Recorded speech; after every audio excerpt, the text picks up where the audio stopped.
Hasanoff of New Orleans, Louisiana asks, as despised as Jim Herd was, do you know of any good ribs that were pulled on? Well, actually, no.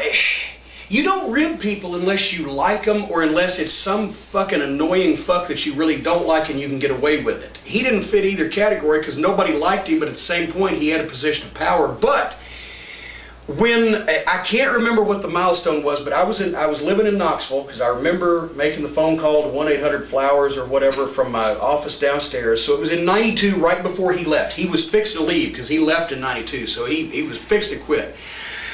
And they reached some milestone where some house was so rotten, or some pay-per-view was nobody watched, or some rating was so minuscule that I just called up 1-800-Flowers and sent him a bouquet at the CNN Center in Atlanta, a bouquet of dead black roses with a card that said, "Our deepest sympathies on the death of your wrestling promotion, Jim Cornette and Stan Lane."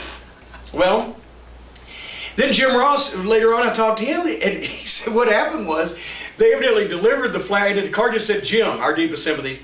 They delivered the flowers to fucking Herd, right? He came in, got hot, picked him up, carried him down the fucking hallway, and put him on Jim Ross's desk. Jim Ross comes in, sees him, reads the card. No, I would send him something like that. So then he figures out what happened. He picked him up and carried him back down to fucking Herd, put him on Herd's desk again. No, there were no good ribs with Herd. He wasn't, he had no sense of humor. He had no sense. Nobody liked him. Nobody cared. They just, the way I wanted to give my resignation, because we knew we were going to quit WCW. We talked about, I fantasized about it in the car. I'd almost get a hard on. For the last year I was with WCW, I was booking Smoky Mountain Wrestling in my head. You know, we talked about it. I'd talk with Bobby and Stan back and forth.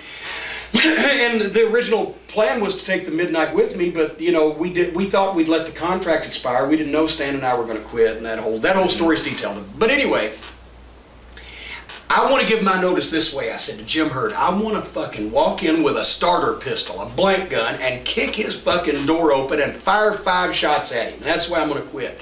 And Bobby brought me back out of it because he said, "Corny, as many people as this guy has fucked around, he's probably got a real loaded one in his fucking top desk drawer." And I said, "Well, yeah, okay." But then for a brief moment, I thought maybe I'll just take a loaded one first because I wanted to, but I'd rather put my thumbs just in his eye sockets and just do it that way.